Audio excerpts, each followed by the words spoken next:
3 different dice problem ఒక్క వీడియోలో చేయబోతున్నాం మనం. ఈ వీడియో చివరి వరకు స్కిప్ చేయకుండా చూస్తే మీరు డైస్ లో ఎలాంటి ప్రాబ్లం అయినా ఈజీగా చేయగలరు.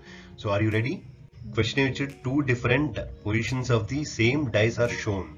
ఓకే, సో దీనిలో డైస్ లో ఎన్ని ఫేసెస్ ఉంటాయి? 6 ఫేసెస్ కదా ఉంటాయి. సో నెంబర్స్ కూడా 1 to 6 ఉంటాయి.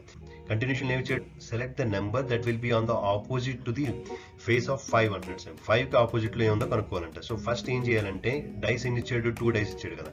2 డైస్ ఇస్తే అయితే ఏమవుతుందంటే 1 నెంబర్ కామన్ గా ఉండొచ్చు రెండింటిలో, లేదంటే 2 నెంబర్స్ కామన్ గా ఉండొచ్చు. దీనిలో ఎన్ని నెంబర్స్ కామన్ గా ఉన్నాయి చూడండి. దీనిలో 2, దీనిలో కూడా 2 ఉంది, దీనిలో 4, దీనిలో కూడా 4 కామన్ గా ఉంది. సో ఎన్ని నెంబర్స్ కామన్ గా ఉన్నాయి? 2 డిజిట్స్ కామన్ గా ఉన్నాయి. సో 2 డిజిట్స్ కామన్ గా ఉన్నాయి అనుకోండి ఎప్పుడైనా సరే. సో రిమైనింగ్ ఏవైతే కామన్ గా లేవో ఆ రెండు ఆపోజిట్ అవుతాయి. అంటే 1 కి ఆపోజిట్ 5, 5 కి ఆపోజిట్ 1. క్వశ్చన్ అడిగాడు 5 కి ఆపోజిట్ ఏంటని అడిగాడు. సో ఆన్సర్ ఏమవుతుంది? 1 అవుతుంది. మరి రిమైనింగ్ వాటికి ఆపోజిట్ ఏంటి సార్? రిమైనింగ్ ఏమున్నాయి? 3, 6 ఉన్నాయి కదా. 2 కి ఆపోజిట్ అడిగితే either 3 or 6 అవుతుంది. ఓకే, 4 కి ఆపోజిట్ అడిగితే 3 or 6 అవుతుంది. ఈ క్వశ్చన్ ఎలా చేయాలి అర్థమైంది కదా. నెక్స్ట్ క్వశ్చన్కి వెళ్దాం. నెక్స్ట్ క్వశ్చన్ చూడండి. 2 positions of the same dice are shown. మళ్ళీ ఒకటే డైస్ యొక్క 2 పొజిషన్స్ ఇచ్చాడు. ఓకే, నెక్స్ట్ కంటిన్యూషన్ ఏమంటున్నాడు? Select the number that will be on the face opposite to the one having the number 5. 5 కి opposite లో ఏముందో కనుక్కోవాలంట. Okay, so రెండింటిలో ఏది కామన్ గా ఉంది? ఎన్ని నెంబర్స్ కామన్ గా ఉన్నాయి అసలు? 1, 5, 4, 5, 2, 6. ఎన్ని నెంబర్స్ కామన్ గా ఉన్నాయి? 5 ఒకటే కామన్ గా ఉంది. సో ఏదైతే నెంబర్ కామన్ గా ఉందో ఆ నెంబర్ రాసుకోండి రెండు దగ్గరలో. ఓకే, రాసుకున్న తర్వాత ఏం చేస్తారంటే జస్ట్ ఇలా క్లాక్ వైజ్ డైరెక్షన్ లో ఇండికేషన్ ఇవ్వండి. ఇచ్చిన తర్వాత ఏంటంటే చూడండి, 5 తర్వాత ఏ నెంబర్ వచ్చింది? 4. 4 తర్వాత ఏ నెంబర్ వచ్చింది? 1. అలా రాసుకోండి. దీనిలో చూడండి 5 తర్వాత ఏ నెంబర్ వచ్చింది? 2. 2 తర్వాత ఏ నెంబర్ వచ్చింది? 6.